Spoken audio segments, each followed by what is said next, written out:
Assalamualaikum warahmatullahi wabarakatuh. Hai anak-anak, bertemu kembali dengan Pak Fuad. Pada kesempatan hari ini, kita akan belajar bersama tentang ciri-ciri makhluk hidup pada tema 1, subtema 1, pembelajaran yang kedua. Pada pertemuan yang lalu, kalian sudah belajar tentang berbagai macam ciri-ciri makhluk hidup. Pada kesempatan hari ini, ciri-ciri makhluk hidup tersebut akan kita uraikan satu persatu. Sudah siap untuk belajar anak-anak? Kalau belum, silahkan disiapkan dulu alat tulisnya. Dan jangan lupa berdoa.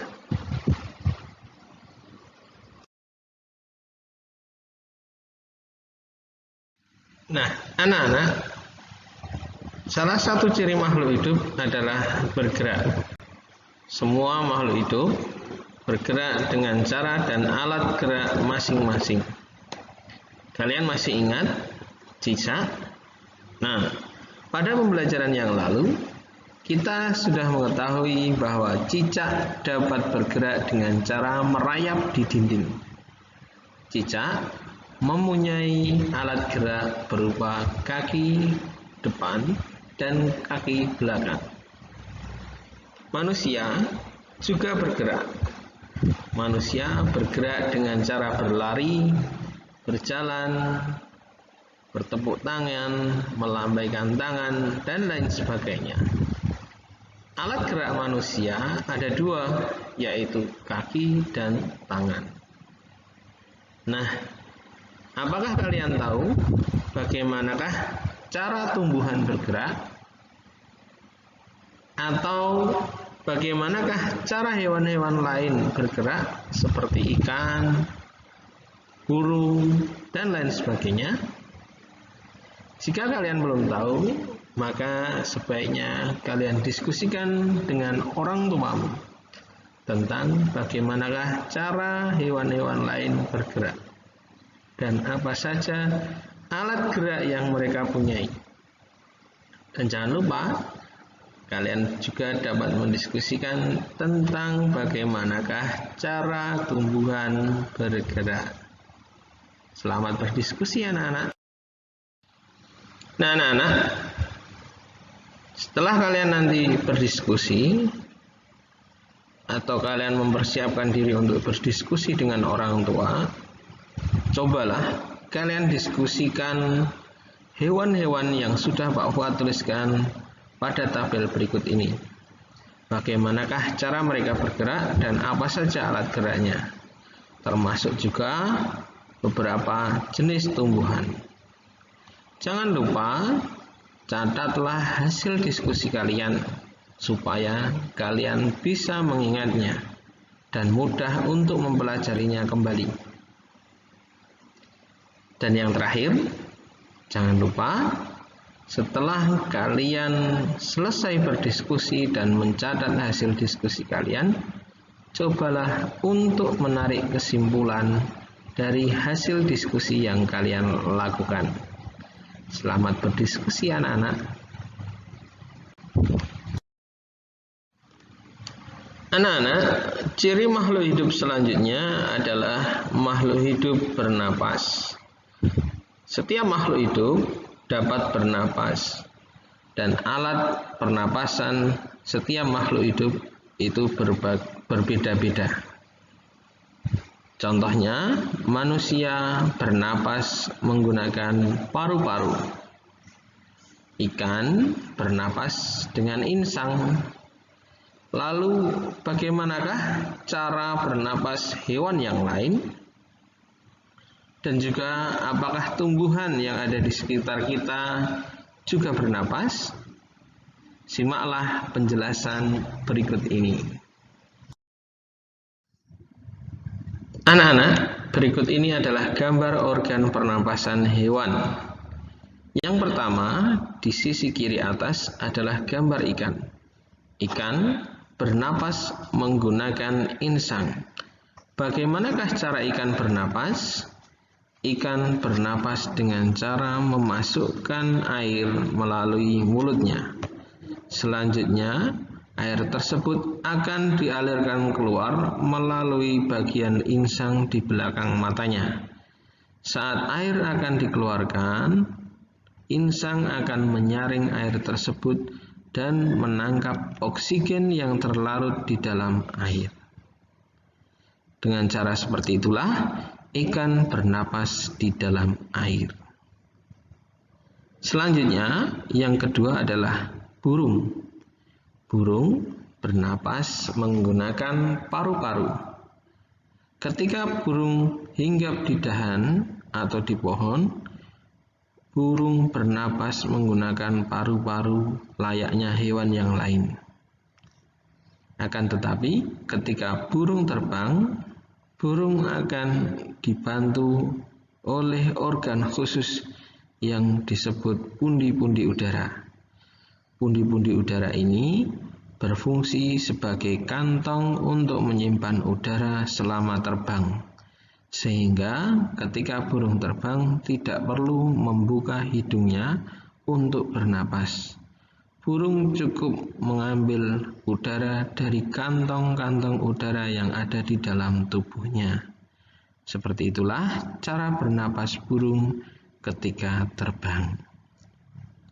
Hewan selanjutnya adalah katak atau amfibi. Katak atau amfibi bernapas menggunakan paru-paru. Susunannya seperti pada gambar. Jelas bukan? Hewan yang selanjutnya adalah belalang atau serangga. Belalang dan serangga bernapas menggunakan saluran udara yang disebut trakea. Trakea ini seperti lorong saluran udara. Trakea akan terisi oleh udara melalui lubang-lubang kecil yang berada di seluruh tubuh serangga yang disebut spirakel. Dengan cara itulah trakea digunakan oleh serangga dan belalang untuk bernapas. Hewan selanjutnya adalah reptilia. Reptilia adalah jenis hewan yang berjalan dengan cara melata dan merayap. Contohnya ular, biawak, kadal, dan komodo. Perhatikanlah susunan organ pernapasan pada hewan reptilia. Reptilia juga bernapas dengan paru-paru, tetapi reptilia memiliki paru-paru yang berbeda dengan manusia. Hewan yang terakhir adalah cacing. Kalian pernah melihat cacing? Atau kalian pernah menemukan cacing di sekitar rumah? Nah, cacing yang ada di sekitar rumahmu, jika kamu amati tubuhnya selalu basah. Hal ini disebabkan karena cacing bernapas menggunakan permukaan kulitnya yang basah. Dengan cara cacing akan menangkap oksigen yang ada di udara menggunakan permukaan kulit yang basah tersebut. Bagaimana anak-anak? Jelas bukan? Dapatkah kalian menyebutkan beberapa jenis hewan lain yang memiliki pernapasan mirip pada gambar tersebut? Nah anak-anak, tadi kita sudah membahas pernapasan hewan. Selanjutnya, apakah tumbuhan juga bernapas? Jawabannya adalah ya, tumbuhan juga bernapas. Tumbuhan bernapas melalui mulut daun atau yang disebut dengan stomata. Tumbuhan melakukan pernapasan pada daunnya. Pada siang hari, tumbuhan akan bernapas dengan menyerap karbon dioksida dan mengeluarkan oksigen. Sedangkan pada malam hari, tumbuhan akan menyerap oksigen dan mengeluarkan karbon dioksida. Pernapasan tumbuhan pada siang hari dibantu dengan air dan juga sinar matahari.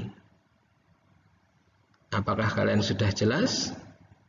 Itulah cara bernapas tumbuhan. Selanjutnya anak-anak, makhluk hidup selain bernapas, bergerak, makhluk hidup juga mengalami tumbuh dan berkembang. Semua makhluk hidup akan tumbuh dan berkembang. Apakah tumbuh itu? Tumbuh artinya bertambahnya ukuran fisik makhluk hidup. Bisa bertambah besar, bisa juga bertambah panjang, bisa juga bertambah berat. Sedangkan berkembang artinya semakin sempurnanya kemampuan fisik makhluk hidup. Misalnya, ketika manusia bayi, mereka belum dapat berjalan. Lambat laun, lama-kelamaan, kaki dan tangannya akan semakin kuat dan keseimbangannya akan semakin baik, sehingga manusia dapat berjalan dengan baik. Lama-lama, manusia tidak hanya sekedar dapat berjalan, tetapi juga bisa berlari. Demikian juga dengan hewan dan tumbuhan. Contoh, anak ayam. Ketika anak ayam masih kecil, mereka belum bisa melompat tinggi atau belum bisa terbang menggunakan sayapnya, walaupun terbangnya hanya pendek. Tetapi lambat laun, lama-kelamaan kakinya membesar dan memanjang sehingga dapat digunakan untuk berjalan lebih jauh dan juga melompat lebih tinggi. Sedangkan pada tumbuhan yang baru saja ditanam bijinya, maka ketika itu baru keluar tunasnya. Tumbuhan tersebut belum dapat melakukan fotosintesis. Lama-kelamaan setelah tumbuh daun, tumbuhan dapat melakukan fotosintesis dengan sempurna. Itulah arti dari tumbuh dan berkembang pada makhluk hidup. Selain tumbuh dan berkembang, makhluk hidup juga mengalami perkembangan biak. Berkembang biak artinya jumlah makhluk hidup bertambah banyak.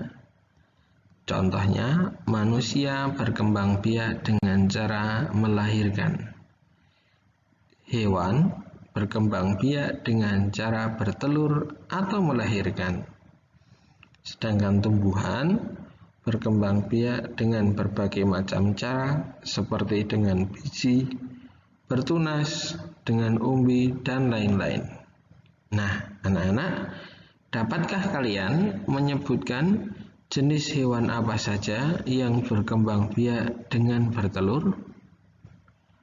Dan juga apa saja hewan yang berkembang biak dengan cara melahirkan? Coba diskusikan bersama kedua orang tuamu atau kakakmu di rumah. Selanjutnya anak-anak, setiap makhluk hidup itu memerlukan makan. Makhluk hidup memerlukan makan untuk bertahan hidup. Itulah mengapa salah satu ciri makhluk hidup adalah makan. Manusia makan tumbuhan dan hewan. Tumbuhan dan hewan adalah makanan manusia.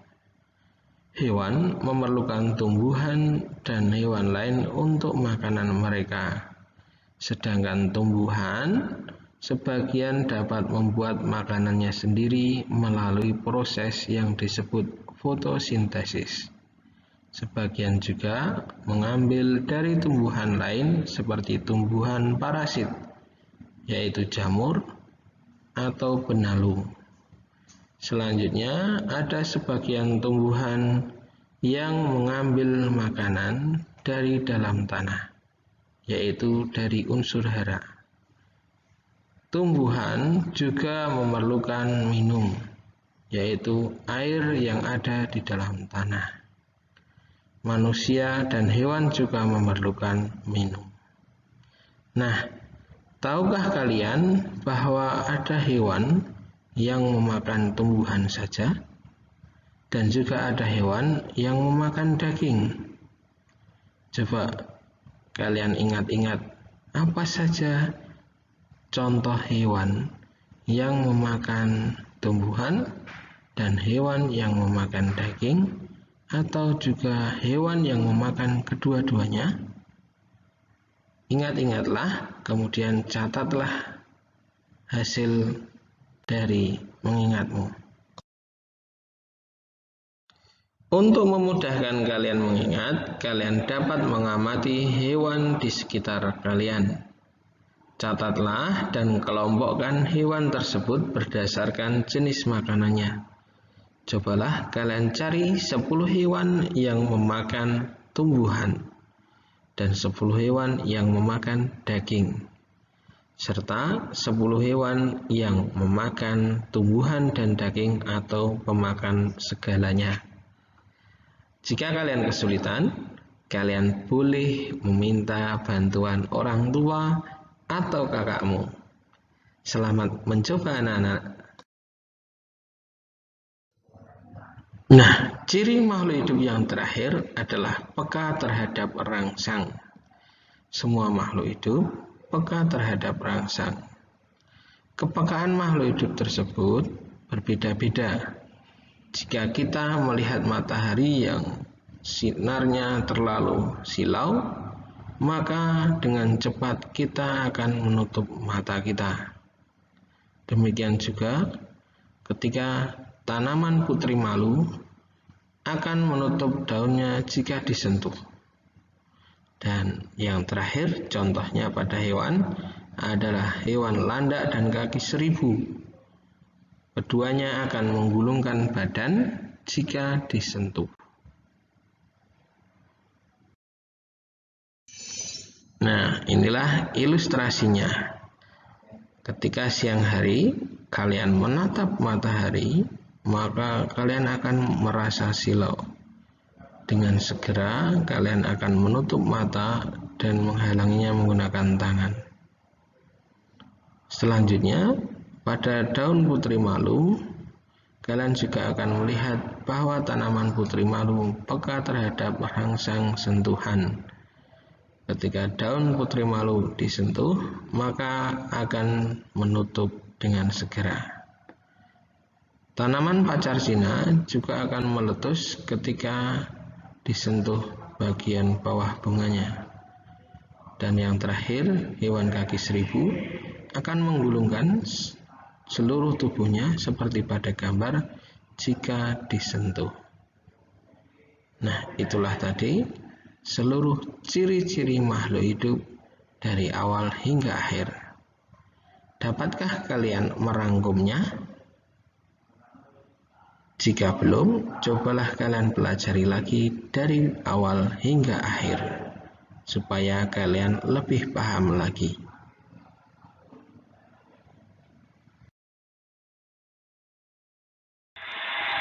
Baik anak-anak, inilah akhir perjumpaan kita pada pembelajaran kedua ini. Materi kita sudah kita pelajari dari awal hingga akhir tentang ciri-ciri makhluk hidup. Jangan lupa kalian coba kerjakan latihan-latihan yang tadi sudah Pak Fuad sampaikan.